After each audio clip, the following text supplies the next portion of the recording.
আসসালামু আলাইকুম রহমতুল্লাহ। কেমন আছেন সবাই? আশা করি আল্লাহর রহমতে সবাই ভালো আছেন।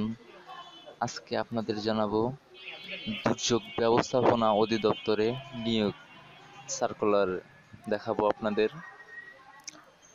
নিয়োগ বিজ্ঞপ্তি প্রকাশিত হয়েছে 27/12/2020 খ্রিস্টাব্দ।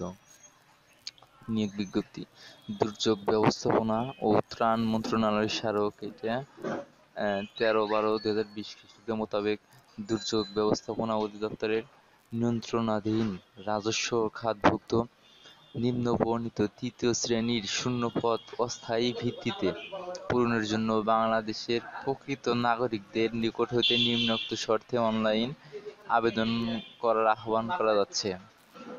প্রথমে দেখাবো একটাই পোস্টে সার্কুলার হয়েছে অফিস সহকারী কাম কম্পিউটার মুদ্রাক্ষরিক, বেতন গ্রেড 16, বেতন স্কেল 9,300 থেকে 22,490 পর্যন্ত, পদ সংখ্যা 140টি, কোনো স্বীকৃতি বোর্ড হতে ন্যূনতম দ্বিতীয় বিভাগ বা সমমানের সিজিপিএতে উচ্চ মাধ্যমিক সার্টিফিকেট বা সমমানের পরীক্ষায় উত্তীর্ণ, পরীক্ষায় ব্যবহারের নিম্নলিখিত দক্ষতা থাকতে হবে।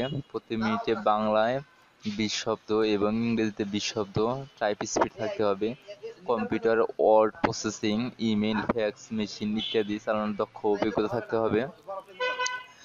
যে জেলাগুলো আবেদন করার প্রয়োজন নাই: ফরিদপুর, টাঙ্গাইল, বান্দরবান, খাগড়াছড়ি, রাঙ্গামাটি, দিনাজপুর, লালমনিরহাট, নীলফামারী, ঠাকুরগাঁও, নড়াইল, কুষ্টিয়া, বরিশাল, বরগুনা। তবে ইতিম ও প্রতিবন্ধী কোটায় সকল জেলা প্রার্থী আবেদন করতে পারবে। অনলাইনে আবেদন করার ক্ষেত্রে প্রার্থীদের নিম্ন বর্ণিত শর্তাবলী অবশ্যই অনুসরণ করতে হবে। 15/12/2020 খ্রিস্টাব্দ তারিখে এসএসসি বা সমমানের পরীক্ষায় সনদ অনুযায়ী প্রার্থীর বয়স 18 হতে 30 বছরের মধ্যে হতে হবে।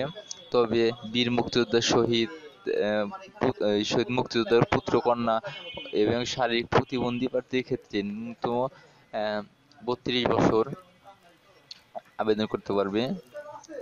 সেক্ষেত্রে এখানে আবেদন করার সময়সীমা: অনলাইনে ফর্ম পূরণ, পরীক্ষায় ফি জমাদান শুরুর তারিখ 30/12/2020 খ্রিস্টাব্দ সকাল 10 ঘটিকা হতে। অনলাইনে আবেদন জমাদানের শেষ তারিখ 30/1/2021 খ্রিস্টাব্দ বিকেল 5টা পর্যন্ত। উক্ত সময়সীমার মধ্যে ইউজার আইডি প্রাপ্ত প্রার্থী অনলাইনে সাবমিট সময় থেকে পরবর্তী 72 ঘন্টার মধ্যে যে কোনো টেলিটক প্রিপেইড মোবাইল থেকে SMS করে পরীক্ষার ফি জমা দিতে পারবেন। ওয়েবসাইট http://ddmr.teletalk.com.bd ওয়েবসাইটে প্রবেশ করে দুর্যোগ ব্যবস্থাপনা অধিদপ্তর কর্তৃক প্রকাশিত নির্ধারিত আবেদন ফর্ম পূরণ করে অনলাইনে রেজিস্ট্রেশন কার্যক্রম এবং ফি প্রদান করতে পারবেন। সেখানে 300x300 ছবি লাগবে আর সিগনেচার 300x80 লাগবে। তারপরে আপনাদের দেখাবো এইটা SMS মাধ্যমে এখানে এইরকম দেওয়া দিছে, 2টা SMS করতে হবে। 100 টাকা ওদের ফি আর টেলিটক সার্ভিস চার্জ 12 টাকা, মোট 112 টাকা খরচ হবে।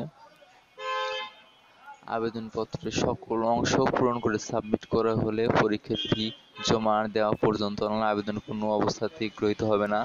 তার মানে আমি আবেদন করার পরে একটা কপি বের হবে, যে পর্যন্ত টাকা জমা না হবে সে পর্যন্ত ওই কপিটা সম্পূর্ণ হবে না, কাজটা সম্পূর্ণ হবে না। এখানে নিচে দেওয়া আছে টাকা পেমেন্টের অপশন। ওকে, তাহলে এটা সবাই অ্যাপ্লাই আগেই করার চেষ্টা করেন, কারণ সার্ভার তো পরে সমস্যা হয়, পরে সমস্যা হলে তো পরে অ্যাপ্লাই করা যায় না। ওকে, ভালো থাকেন সবাই। আসসালামু আলাইকুম।